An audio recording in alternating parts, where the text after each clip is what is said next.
ઓહો હો, શું થયું મારા પ્રાણનાથને? મારા પતિદેવને શું થયું? કઈ હાથમાં થયું છે? ક્યાં લાગ્યું છે? અરે ક્યાં કશું નહીં વાગ્યું થયું, છે? કમ્પ્લીટ જ છે, આરામ જ છે. શું તું પાછળ મંડે ગઈ છે? એકદમ સારો છે. સારો છે, મૂકી દે તું.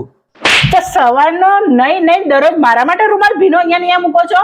હું તો કે તમારી નોકરાણી છું. ઊભા થાવ અને રૂમાલ મૂકો. આયા મોટા.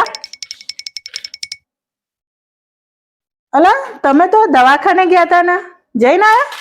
અરે દવાખાને તો જઈને આવ્યો, હમ. ડોક્ટરે દવા આપી, તો પણ શું થયું? ડોક્ટર નું એવું કેવું છે કે દવા લેજો, જમીન લેજો.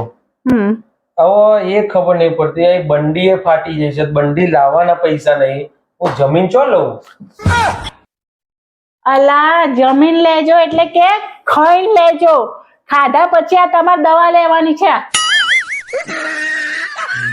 હું તો વળી ટેન્શનમાં આવી ગયો હતો, ત્યારે એ પોતે જમતા નહીં, બંડીએ ફાટેલી પેઢી છે, હવે દવા ચોથી જમીન લેવા જઈશું આપણે.